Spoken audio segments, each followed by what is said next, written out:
Versículo 10.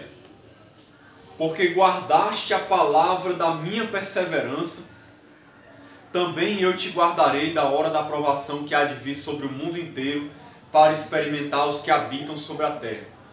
Esse versículo é um dos mais conhecidos dessa carta à igreja de Filadélfia. Esse versículo ele é muito conhecido porque ele é considerado uma promessa de Deus de que a igreja não vai passar pela grande tribulação. Muitas pessoas entendem que nesse versículo Jesus está prometendo para a sua igreja que ela não vai sofrer na grande tribulação. Eu não vejo dessa maneira, eu vou explicar o porquê. Primeiro, irmãos, Jesus diz aqui, porque guardaste a palavra da minha perseverança, ou seja, a palavra que leva vocês a perseverarem. A igreja guardou. A igreja de Filadélfia, que especificamente foi fiel, estava guardando a palavra de Cristo. Então, pelo fato de guardar a palavra de Cristo, foi feita uma promessa para ela. E essa promessa vale para nós também. Que guardamos a palavra que nos ensina a perseverar. Veja como vale a pena guardar a palavra, né? Aí ele diz, também eu te guardarei da hora da provação que há de vir sobre o mundo inteiro. Então, nós temos que entender uma coisa. Nós não podemos, irmãos, formular uma doutrina em cima de versículos obscuros. Por que eu estou dizendo isso?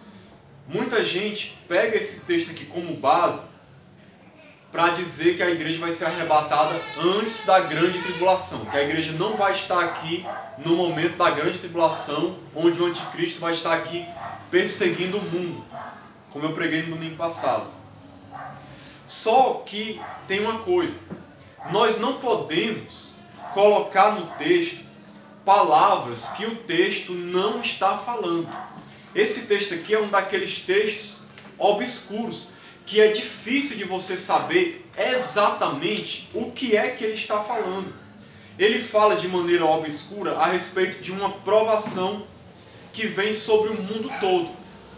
Mas, primeiro, não dá para você afirmar com certeza se ele está se referindo à grande tribulação. A grande tribulação é uma provação que vem para o mundo todo? É.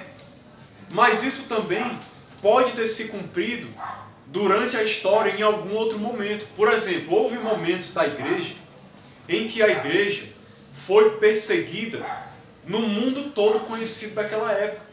O mundo que eles conheciam. O mundo que era o mundo para eles, o mundo inteiro.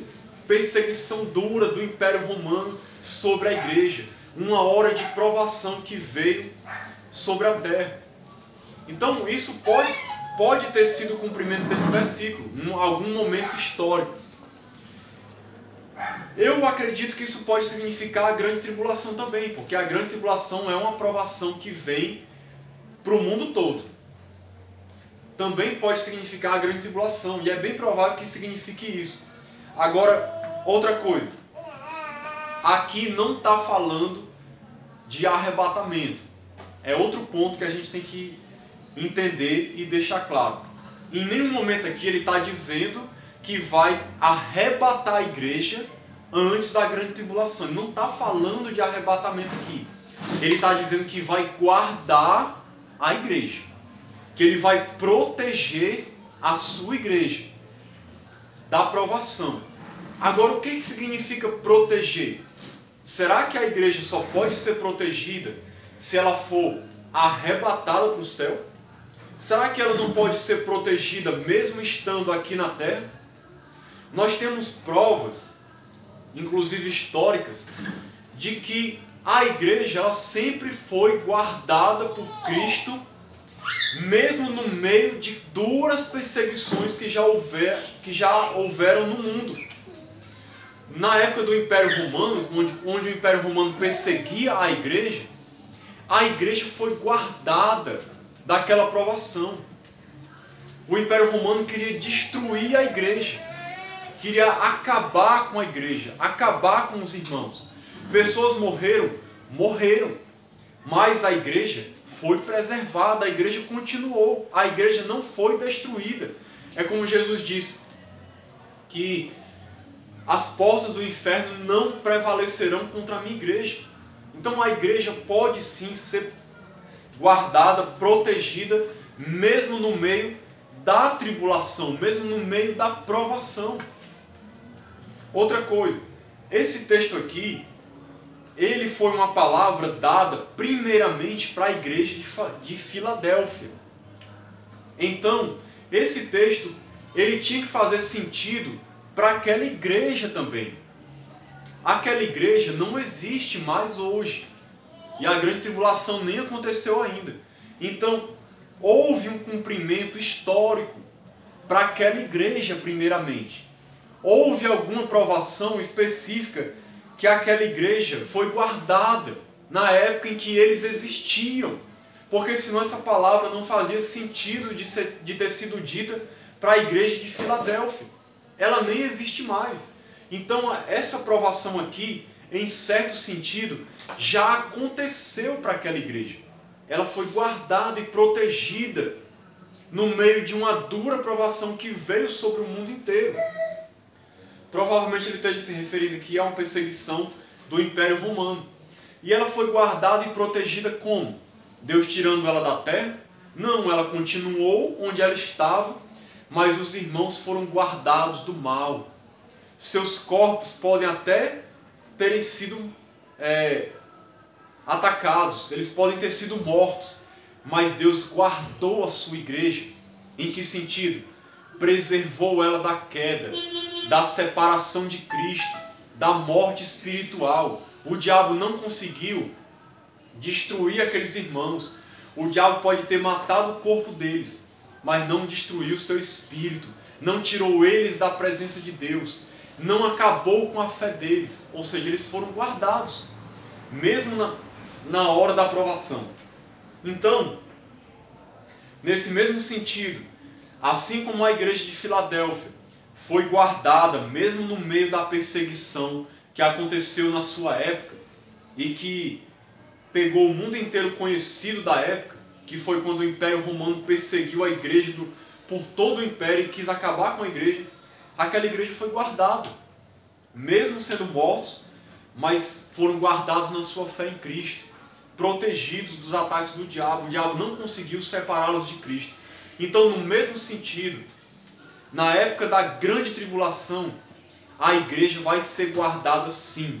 A igreja vai estar aqui, mas ela vai ser guardada por Cristo. É como diz lá no texto de Apocalipse 7, quando diz assim, só para ilustrar aqui esse fato. Apocalipse 7, versículo 1. Depois disto vi 4 anjos em pé nos 4 cantos da terra, conservando seguros os 4 ventos da terra, para que nenhum vento soprasse sobre a terra, nem sobre o mar, nem sobre árvore alguma. Vi outro anjo que subia do nascente do sol, tendo o selo do Deus vivo, e clamou em grande voz aos 4 anjos, aqueles aos quais fora dado fazer dano à terra e ao mar. Então olha só, os 4 anjos receberam o poder de Deus. Isso aqui falando a respeito do fim, do início dos momentos difíceis da terra.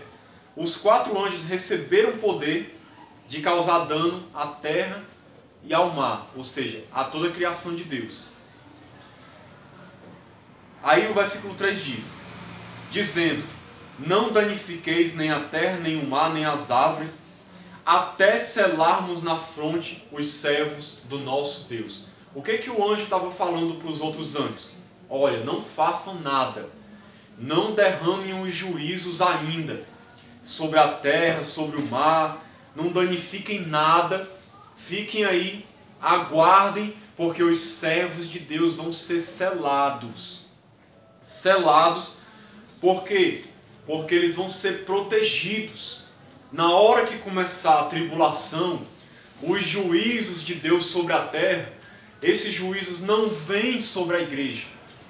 Tem gente que pensa assim, a igreja vai ficar na grande tribulação para o juízo de Deus ser derramado sobre a igreja também. Não, a igreja é selada por Deus.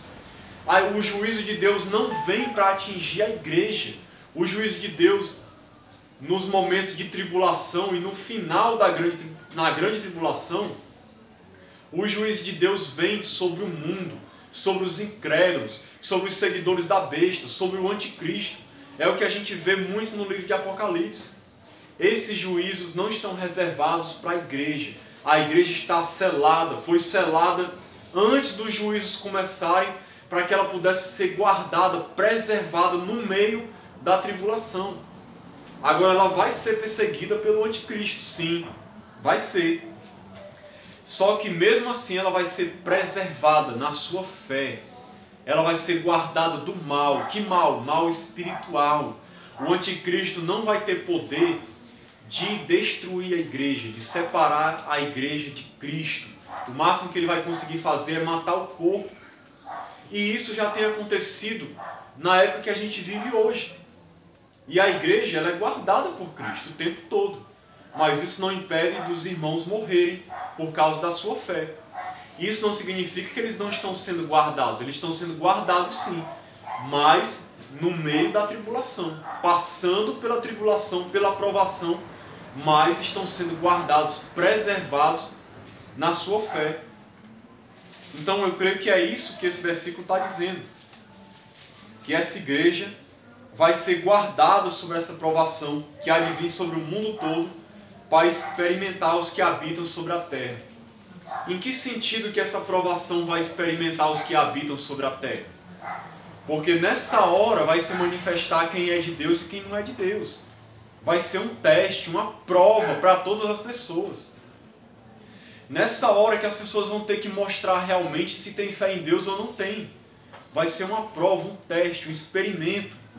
É uma maneira de Deus, como é que se diz, filtrar quem é povo dele realmente e quem não é. Porque quem é povo de Deus, essa provação aqui, não vai destruir essas pessoas. Eles vão ser guardados. Agora, aquele que não é povo de Deus, quando ele for experimentado, ele não vai aguentar. Ele vai abandonar a igreja dele, abandonar a fé, abandonar qualquer confissão que ele fez. Na hora que ele for provado, ele deixa Jesus. Aqueles que realmente não são povo de Deus, que não estão firmes com Cristo. Então essa provação que vem sobre o mundo inteiro vai experimentar as pessoas, vai filtrar realmente quem é cristão e quem não é. Mas a igreja vai ser guardada disso, ela vai continuar na presença de Deus.